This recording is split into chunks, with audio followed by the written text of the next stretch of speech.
My name's Ava Rochek. I'm the new chair in Jewish Studies at Dalhousie, and so I'm excited to meet everyone here at SMU in Religious Studies. And I just wanted to put in a pitch in case you haven't seen advertising on this yet. We're having our first Jewish Studies event. It's actually very much in line with what Daphna will be talking about. It's a symposium on Jewish thought, particularly Jewish thought in the face of disasters. And we have 5 philosophers flying in on for Sunday and Monday, and I'm going to pass around a little program, and it would be really great to see some people come out. They're going to be talking about how Jewish philosophy does and doesn't and should and shouldn't respond to things like political authoritarianism, as well as climate collapse. So everybody is welcome. Thank you so much for giving me this time. Oh, sure. Thanks for giving us the opportunity to come. Good afternoon, everybody. Hi. Good afternoon, Mary. So, thank you so much for coming to our first symposium of the year. We are so privileged to have Daphna Levit with us. Daphna was born in Israel, served in the army, and studied at Tel Aviv University.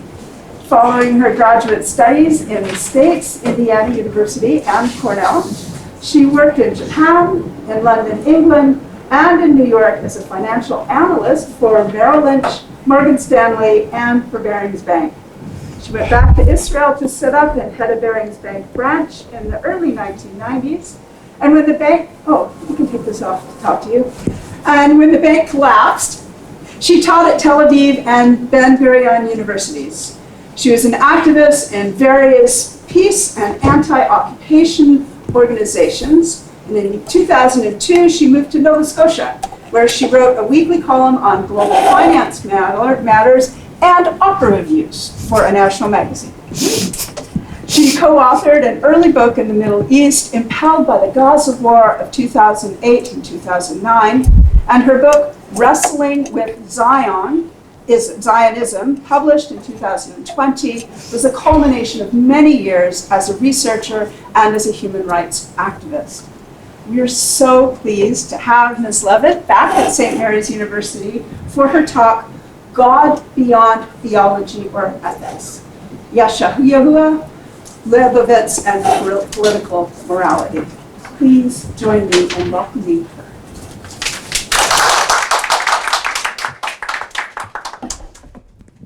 Hi. Yeah, I'm still atoning for my life as a capitalist and for my early life as a Zionist, so I have things to atone for.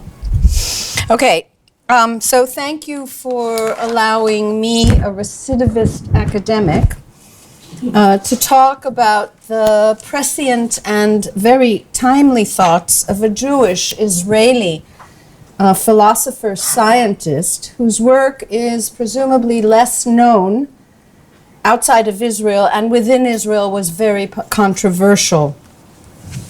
This is a talk about a religious philosophy that inspired a political judgment. As long as I can remember, he was our Israeli homegrown philosopher who wrote and spoke in our language, Hebrew, rather than German, where most Jewish philosophers spent their time, and his target audience was Israel, not the world. There was, when I was growing up, no copious stock of Israeli philosophers to draw upon, and I grew up knowing only 2, and one of them was not Hannah Arendt. The other one was one you would probably never heard of. His name was Asa Kasher. For many decades, as an Israeli activist and writer, I have admired Leibowitz because of his outspoken political courage. He was the first contemporary Israeli thinker or philosopher to use Judaism to criticize militant Zionism, not to defend it. And today, when moral outrage is justifiably inflamed globally, I believe he's more relevant than ever. My first exposure to philosophy was The Consolation of Philosophy by the 6th century Boethius while he was awaiting his execution, which was not particularly uplifting reading. But it became increasingly obvious to me that political philosophy and philosophers are an endangered species. The effigy of one, Judith Butler, was recently burned in Brazil for her views on both gender and Zionism, and accusations of anti-Semitism are hurled freely around the world, even at me, the granddaughter of a rabbi. There were two very dissimilar thinkers who became lifelines to me. One was Hannah Arendt, but she didn't write in Hebrew, so she wasn't one of the Israeli homegrown philosophers. And Leibowitz, who was, I don't think any one of you may, unless you heard me, Dakota probably has heard of him, but nobody else has heard of him. Leibowitz deserves a little bit more consideration. Hannah Arendt has received the bulk of criticism already. This is my intended talk. And since Adnan wants me to do this in 5 minutes, I'm going to try to speak fast. So okay. It's not the case here, hopefully, but I recently attended a book talk. The title of the book posited Jews against Palestinians as opponents in Gaza. And often when I give talks about Zionism or Judaism, I realize that some of the things that are perfectly obvious to me are not universally obvious. So to avoid any misunderstanding, I want to make these basic distinctions, which are particularly relevant both to my way of thinking, but more importantly, to Leibowitz. The first thing is, Israeli does not necessarily mean Jewish.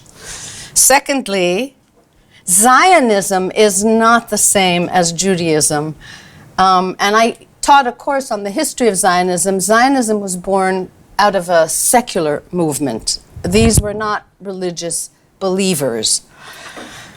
There is in Israel Orthodox, which we break down into the Haredi and the Hasidic, and I won't go into what the difference is, but these are considered Jewish minorities in Israel, and they represent roughly 12% of the population, but growing. Depending what you think of that, it could be good or bad. And the last thing I'm going to talk about is the halacha, which are the complex system of 613 laws extracted from the Torah. Everybody knows what the Torah is, right? So I don't have to explain that. And these laws governed Jewish life until the 19th century and continue to structure the life of contemporary Orthodox Jews. Leibowitz was born in 1903 and he died in 1994. He was considered by many to be the conscience of Israel and also a prophet of wrath.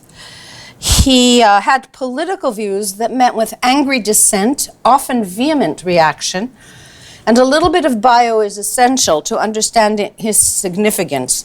He was born in the Latvian capital, Riga, to Hasidic and Zionist parents. Now, Zionism was a movement to bring the Jews back to a certain homeland, and Hasidic is completely religious. So they were two separate ways of bringing up he was brought up.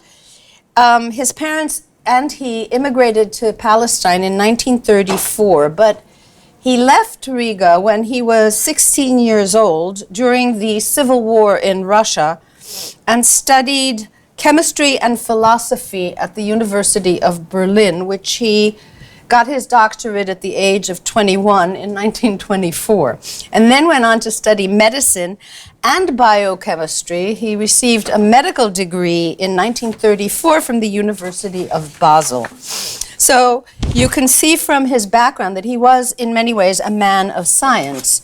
He taught chemistry, neurophysiology, and philosophy of science at the Hebrew University. He was fluent in 7 languages. He was editor-in-chief of the Hebrew Encyclopedia. He was a polymath with outspoken opinions on Judaism, the Jewish state, ethics, religion, and politics. and he became an Israeli public intellectual. He was an outstanding teacher, and if you ever want to see his classes, you can find them on YouTube, but unfortunately they're all in Hebrew. And people would rush to his classes. Imagine rushing to a chemistry class, even if they were not his students, because he was such a dynamic teacher. It doesn't seem that way, because when you see him on YouTube, he's deadpan, but he's really funny. He was a devout Jew who self-identified as Orthodox, but his religious, shall we say, philosophy was not in accord with the orthodoxy of the time in Israel. And he was never subservient to the rabbinic establishment. He, in fact, derided it as the kept mistress of the secular government. This is important to those of you who are not familiar with Israel. The rabbinic establishment, or the rabbinate in Israel, represents the supreme court in all things pertaining to civil law. So in Israel, you cannot get married, you cannot get divorced, you cannot adopt children. Everything, it goes through the rabbinate. But because of the combination of his scientific and religious upbringing and his philosophic training, he asserted that there could not be any relation between scientific cognition and values. These were totally separate. The meaning of faith of Judaism cannot appeal to the world of scientific cognition. He never attempted a comprehensive philosophical theory. He never actually wrote a book. He wrote many essays which his students compiled into 9 books. His concern was primarily religious life in the modern age. As recently as 2005, which is 11 years after his death, he was voted the 20th greatest Israeli of all time in an Israeli news website that wanted to determine whom the general public considered to be the 200 greatest Israelis. His political views would certainly be banned in today's public discourse. He made an outrageous and unheeded call to return the occupied territories after the 1967 war, and also he called for conscientious objection to the war in Lebanon in 1982. In 1993, the year before he died, he gave a speech calling on soldiers to refuse to serve in the occupied territories, and he compared special units of the Israeli army to the SS. He coined the term Judeo-fascists, and those of you who have ever heard of Yeshyahu Leibowitz may have heard him in that context. He coined the term Judeo-fascists. So this was, and still is, considered inexcusable by the Israeli establishment and by many Jews in the diaspora. There are 4 principles. I'm speaking very fast, but I think so far it's fairly straightforward, right? Nobody has a problem. If you have a problem, just raise your hand or scowl at me or something. There are 4 underlying principles in his religious philosophy. One is the absolute transcendence of God, that God cannot be defined or described by man. This was based on the negative theology of Maimonides. I assume you've heard of Maimonides. If not, I'm going to give a quick explanation of who Maimonides was. He stressed that faith has to be an individual choice, much like Kierkegaard. If there is not your own personal choice, then it's not faith. He based his religious observance on the 613 laws of the Talmud, the mitzvot of the halakha, and he believed that religion has no teleology, that his faith, that God has no teleology. It's a religion without illusions.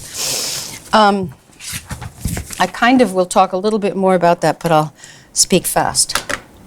For Leibowitz, faith is always an individual choice, and there are no universal values. Faith is conative. It is not cognitive, and it resides above reason. Fundamental to the interpretation is the contrast between those two. The conative has to do with our understanding, not God's understanding, our understanding of good versus evil, with our will or our choice to perform religious duties. It is not universal, and it is unrelated to any knowledge of this world. Will has no rational explanation. We cannot logically explain values because they are not categories of rational thought, and therefore cannot be deduced or from lived or any observable experience. The cognitive has to do with truth and falsity, with knowledge, with what is agreed upon by experts. He had a PhD in philosophy from the University of Berlin, so he was very well versed in the evolution of philosophies of ethics, from Socrates through Spinoza through Kant. And he concurred with Kant, Immanuel Kant, that autonomy is crucial both for the categorical moral imperative and for halachic choice. But Kant and the entire philosophical tradition, as far as Leibowitz is concerned, are this world-centered. They are directing our decisions and our will through an understanding of this world. Kant does not attempt to transcend the limits of human thought, action, or experience. For Kant, man must recognize his ethical responsibility in this world. But for Leibowitz, the sole and most important religious imperative is in the Ten Commandments, the first one, I am thy God. And it is the full preoccupation with God that constitutes faith. Comparisons to Kierkegaard are pretty obvious. There is no scientific proof and there is no experience of reality that can compel a man to values, and there is no argument that can justify the religious life. Now, in red on the bottom there, it says morality is an atheistic category, and I've given this talk before when somebody said, does that mean he's an atheist? I'd like to clarify, he's clearly not an atheist. His belief in God is preeminent, but ethics or morality is not related to God. It's related to man. That's his view. God is not a source of values within our world. And the core of Jewish praxis, the halakha, the 613 laws, is entirely unrelated to knowledge. Religion for Leibowitz is an end in itself. It's the ultimate end. It cannot serve as a means to any other end. The religious value of an act consists of its being performed because it is the divine command. But this must be freely chosen. It cannot be forced. You cannot be compelled to believe in God. For Leibowitz, action is indifferent to morality.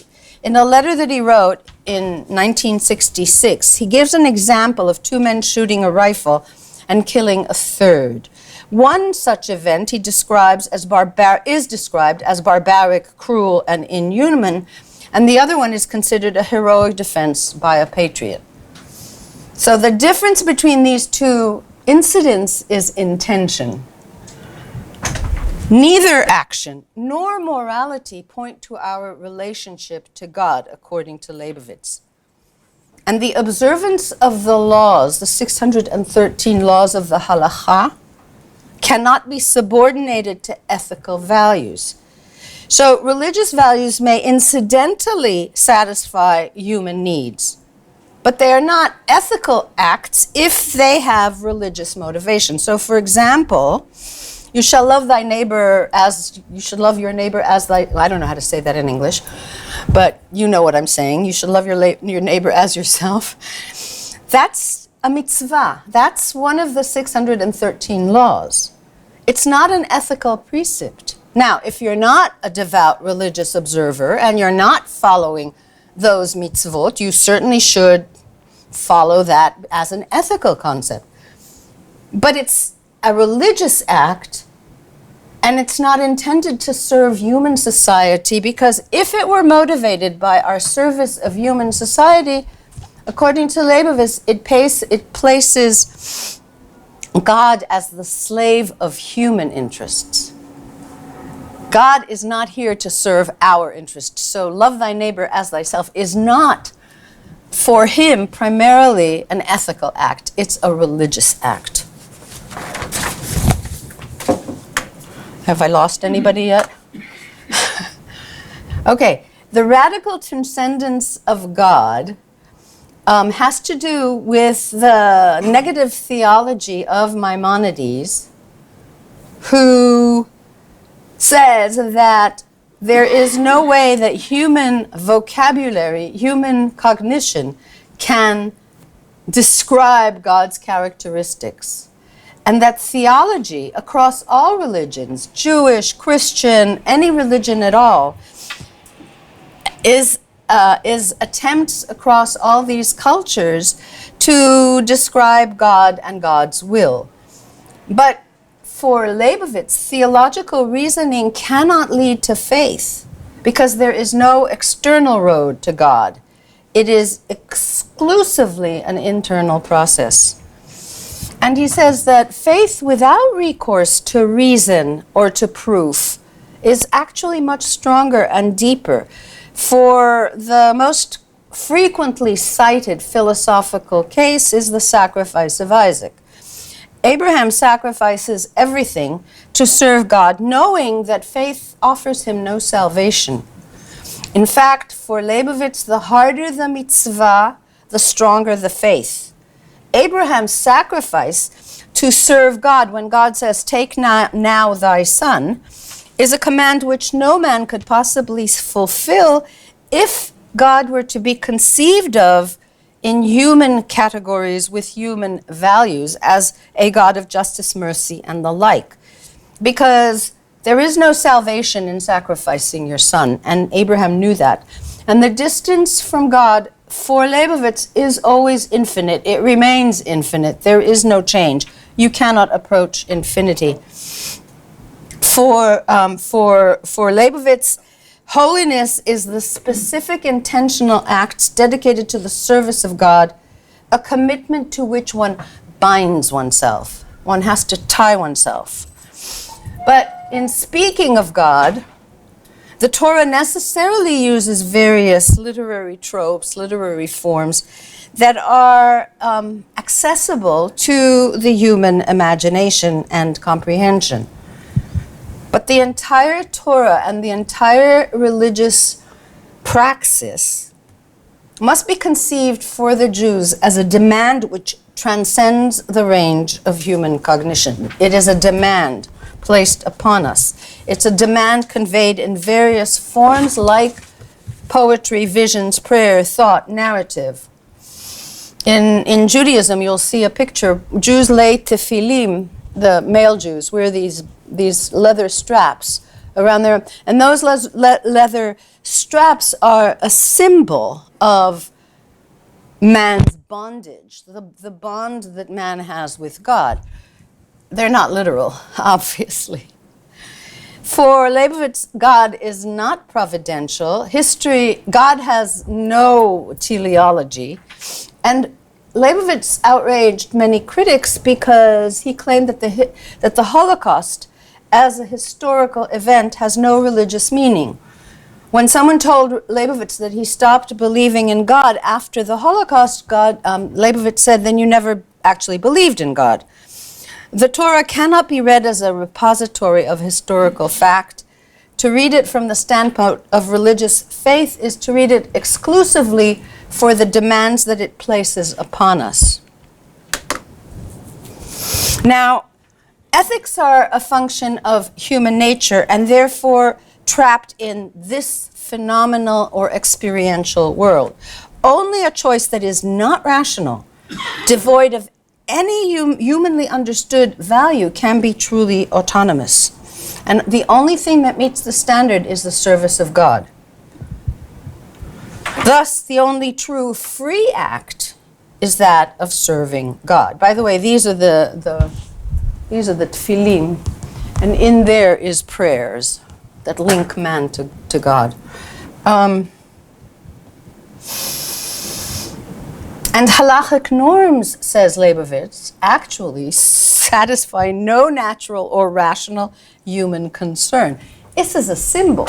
You're not actually being tied or bound to anything except in your mind. It's symbolic. And the cosmos does not change by fulfilling the laws of the halakha. It's never going to affect anything in the real world. But religion is an end in itself, he says. And there should be no expectation of reward or fear of punishment. Faith in God is not what I know about God, but what I know about my obligation to God. And there is a very strong distinction in the Talmud between worship that is lishma or worship that is not lishma, which means worship for its own sake and worship that is not for its own sake.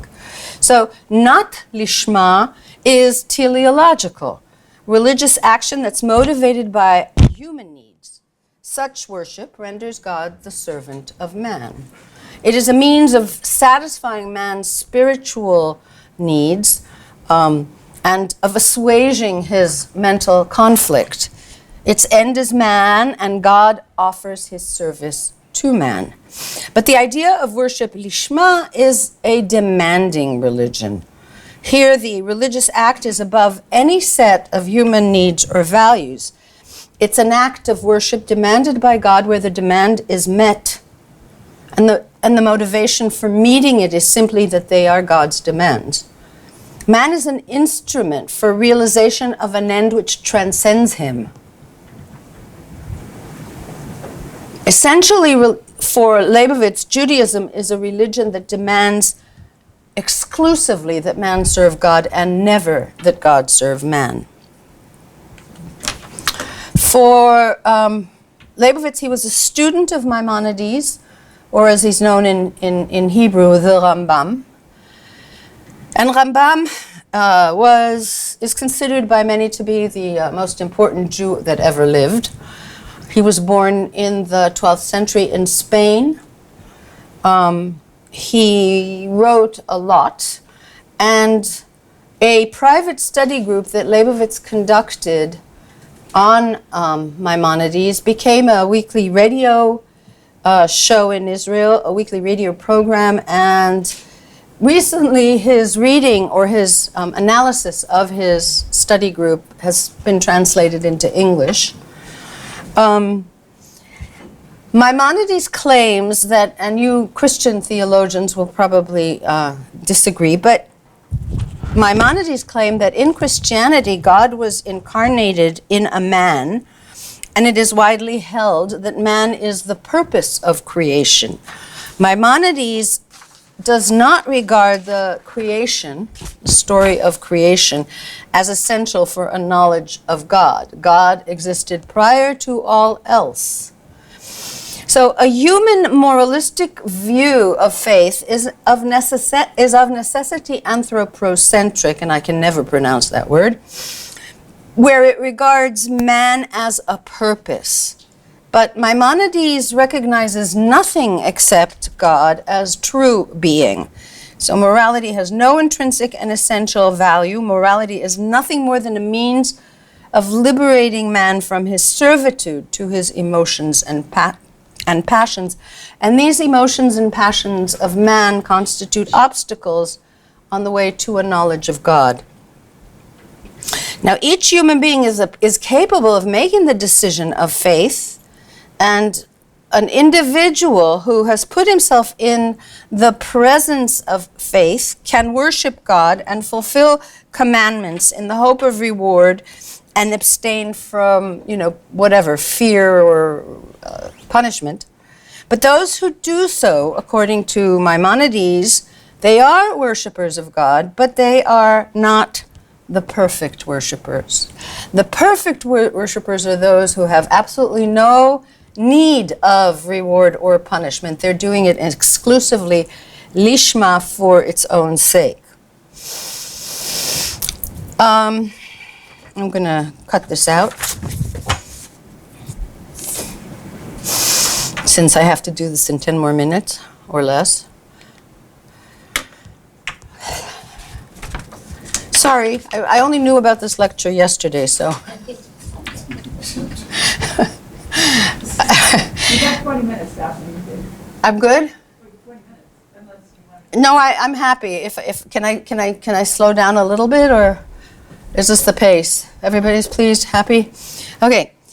In his writings and in many of his talks, Leibowitz cites the troubled, perpetually seeking early Wittgenstein, who said in the Tractatus, "What we cannot speak about, we must pass over in silence." These are unlikely allies, Leibowitz and Wittgenstein, but they concur that science can help us only with factual knowledge. It cannot interpret the essence or the very existence of the world. Neither can the answer be put into words when the question cannot be put into words. So philosophy cannot answer questions that cannot be articulated, nor can faith. Questions that are beyond our cognitive powers, such as faith, cannot be answered because they're not contingent on anything in the real world. It is not a truth claims in the real world. So this is an introduction to Leibowitz's philosophy in a sort of ridiculous summary. But now I'm going to get to where he applies his theocentric philosophy to the Jewish state. Before the state of Israel, in the 1930s and 1940s, just in case you don't know, Israel was established in 1948. So this is before the state of Israel. He was a Zionist. He was brought up, as I said, in a Zionist religious household.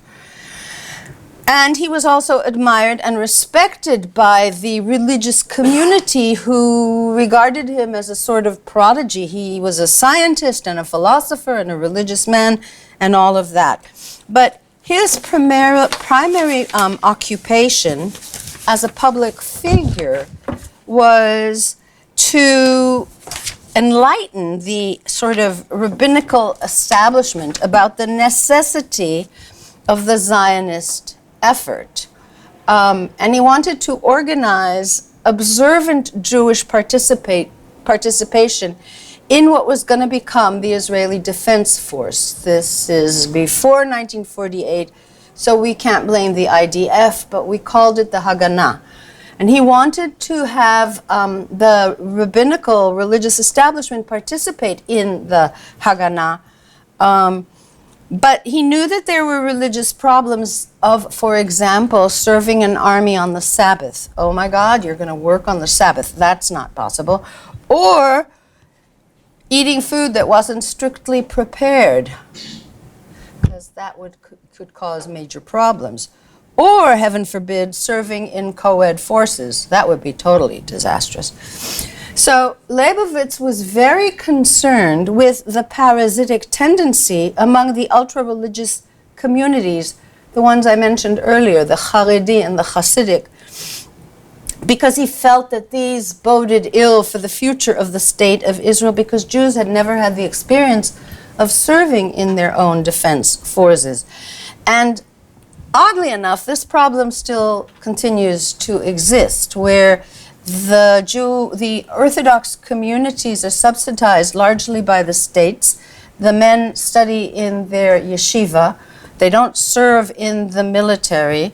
They have a lot of babies, and therefore they need to be subsidized even more by the state. So this creates an incredible amount of hostility within Israel. It's not as if Israel doesn't have enough internal hostilities to deal with, but this is just one other. But after the state became a state, Leibowitz was suddenly thrust into dealing with other issues that were not of God's making or were not related to religious faith, because they were issues of morality and ethics. On October 13, 1953, Arab infiltrators from a village in Israel tossed a hand grenade into a Jewish home, and killed a mother and 2 of her children in their sleep. And this was part of a continued attack, series of retaliatory actions. You do this, I'll do this. We'll bomb each other to death, kind of thing. But anyway, it brought about a reprisal by the Israeli Defense Forces, which attacked this village and killed more than 50 inhabitants and destroyed 40 houses. In today's terms, after what we see in Gaza, this is sort of like nothing. But at the time, it was shocking to Leibowitz because he felt that these young people were not a wild mob, but youth raised and nurtured on the values of a Zionist education, upon concepts of the dignity of man and human society. And he wanted to know what produced this generation of youth which felt no inhibition and no inner compunction in performing atrocities. So for him, the answer was very clear that this was the consequence of applying a religious category of holiness to social, national, and political values and interests. For him, the concept of holiness, the concept of the absolute, which is beyond all categories of human thought and evaluation, has been transferred to the profane, to the idea of militancy, to the idea of fighting for our honor, fighting for land, all of this. And he comes to the conclusion that it is urgent to separate state and religion, to prevent religion from becoming a political tool or a tool of the government bureaucracy, which keeps religious institutions as pressure, keeps concessions to religious institutions to pressure them in the use of power considerations. And he wanted religious institutions to refuse financial support from the secular state altogether. For example, in Israel, I don't know how many of you have ever been there, but if you've ever been in Israel, you would know that on Sabbath, from Friday night till Saturday night, there is no public bus or public transportation allowed. This was decided by the state. The state is a secular institution. For Leibowitz, that was an abomination. Why is the secular state instituting religious laws? That is not the role of a secular state. He says that degrades the Sabbath. He even talked about things like homosexuality, which is, remember, he died he wasn't part of the contemporary debate, but he said that whatever ban there may be in the Bible, homosexual Jews should do their best to remain observant Jews, that they have the right to be Jews. And on the status of women, he actually wrote quite a lot. It was generally accepted in halachic history that women should not be allowed to study high levels of Torah. You hear that, Eva?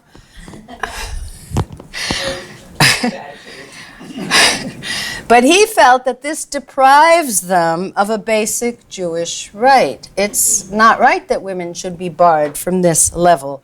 And he says, in the modern world, this is intolerable. Women should be allowed access to the highest laws of religion.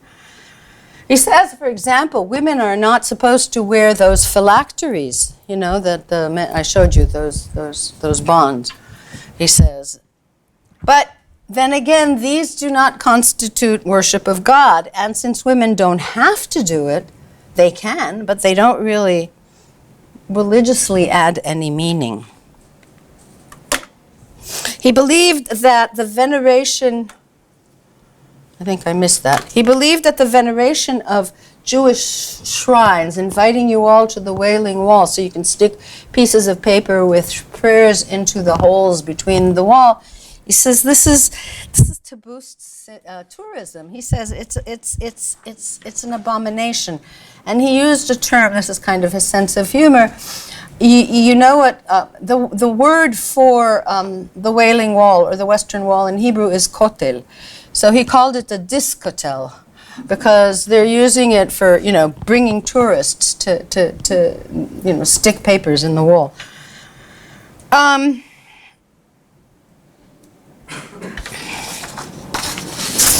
In his 1959 essay, where he calls for a separation of religion and state, he refers to the state of Israel that came into being in 1948 as a sort of the result of action by both secular and religious Jews as an essentially secular state. This is not accidental. This is intentional. It has to be a secular state. The Judaism as a faith is not a government. It doesn't have a nation. Only God is holy. A Jewish state is not imbued with sanctity because someone has decided that it's a Jewish state. So even calling a state Jewish, he felt, was an abomination. All human values, all obligations, and all undertakings have no absolute religious sanctity for him. For Leibowitz, the Judaism of Moses is work. It has to do with hard work, and it means that we are not a holy people. We cannot claim that we're a holy people or that we're chosen, because that would mean that we don't need to do anything. We just be. You know, we're just that. We're chosen, and you're not. And that kind of thing. He didn't think that was acceptable. Because knowledge of ourselves or thinking of ourselves as chosen means we don't need to work for God. And the uniqueness of the Jewish people is the hard work. It's not a reality, it's a task. It's endeavor, not fact. He also opposed to elevating the state of Israel to a holy land because he felt that that was a form of idolatry. So when Benjamin Netanyahu says everybody has to understand that Israel is a Jewish state, for Leibowitz, that's an abomination, because it's a conflation of Judaism with a geopolitical national entity. And those two cannot be, he says, cannot be conflated. He predicted that the occupation would corrupt Israel's soul, which I think it probably has. I won't go into much more. I just want to say that by denying the right of independence to the Palestinians in the War of 1967, Leibowitz decided and called the coercive rule of Jews over another people a Jewish regime of force, and he predicted a hellish future. Leibowitz is not alone, and hopefully in the Jewish conference that will be over the weekend at Dal, you'll hear others who are saying this.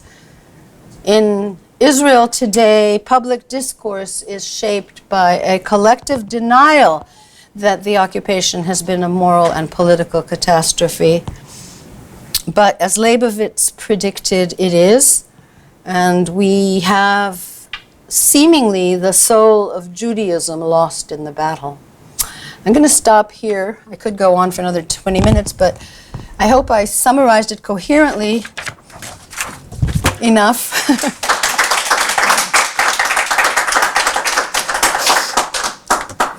We have a few minutes for questions, Daphna. Would you like to take? Sure. How many people have questions? And just one note to anyone that is running, we also have Tupperwares in the back, and any of this food that is left just gets thrown out at the end of the day. So if you have kids, a dog, or someone who will benefit from a sandwich, please take them. There's also unhoused crisis in the city.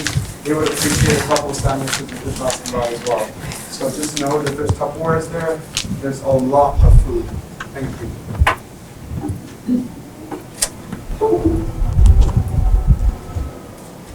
So I have a question about the source of his moral conviction, right? Because according to Leibowitz's own theory, it can't be Jewish values cannot be the source of his being the conscience of Israel, in a way. It can't be the source of his political critique and his moral stance. So philosophically, what would he say is the source of kind of a sense of justice and morality in the world? When we're talking about that, what is the source of his secular sense of values? I think that. I think so. I mean, the guy was a scientist. He didn't ignore, and he studied philosophy, so he was very aware of the conflicts. But for religious purposes, he separated them. So you can't say that it is religiously correct to call Israel a Jewish state, because you're absolutely conflating things that have nothing to do with each other. I believe that his source of values are very similar to ours. I don't know what my source of values are. I know that there's certain things I find wrong. Now, they could be my upbringing, they could be his upbringing. I don't know. Seeing children being killed somehow is not within my acceptance frame of reference. I can't accept that ever. I think he probably has that same source. But I don't know. No psychological study has been done of Leibowitz. I wish it were. But he's quite amazing. So he didn't articulate kind of the philosophical background of his secular analysis. I haven't found it in any of his writings, because he totally what he wanted to make clear to the people of Israel was, wait a minute, guys, you're not chosen. You know, you're human. And as humans, you should better yourselves, just like Kant said, you know, do whatever you can in this world to better yourself. That is apart from faith. So I believe that his religious values, it's sort of like Kierkegaard. It's that leap of faith, and it's not, I don't know, anybody here a Kierkegaardian scholar? What was the source of Kierkegaard's deep root? I don't know. I mean, I loved Kierkegaard, reading him, but I have... You would ask me a difficult one, wouldn't you? No, but yes.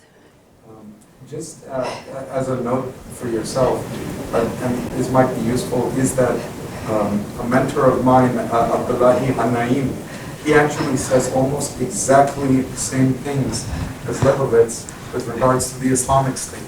And actually, while you were talking about that, it was just, in my head, it was like pops going off.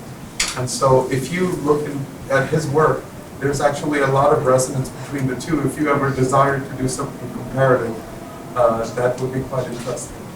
Yeah, I'd love that if you could send me more. Sure.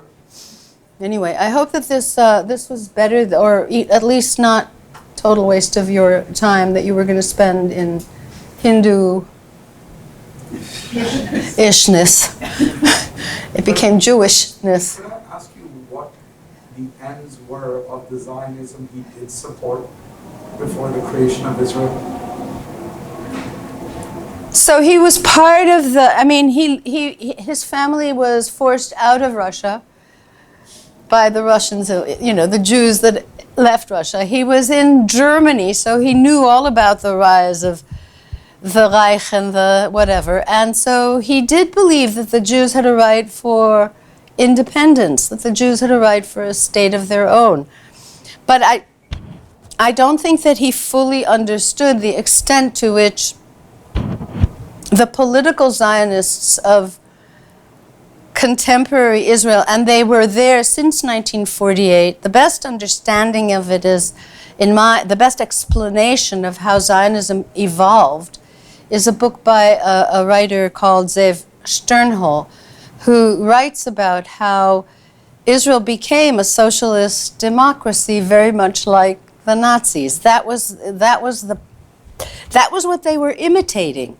That idea, you know, and the chosenness of the Aryan nation to say we are better than, well, the Zionists did that too by assuming chosenness or clinking onto that. We are entitled, we deserve this, we deserve this. And you see it through a history of early Israeli literature. A lot of the literature that I grew up with is no longer being taught in Israel because it's too controversial. I mean, it basically says, hey, wait a minute, Judaism is not Zionism. But even today, in the zeitgeist, most people think, oh, you're a Jew, you're a Zionist. Well, not exactly. And, you know, what does it mean to be a Jew anyway? Am I a Jew if I eat pork? Anybody have a thing to say about that? Can I be a Jew and eat pork? I don't know. And I love lobster, so there you go. I mean, a fallen Jew. Anyway, I'm sorry, I'm being frivolous, but I think it was because I was nervous about squeezing it all in. I hope it was coherent. Thank you, everybody, for coming.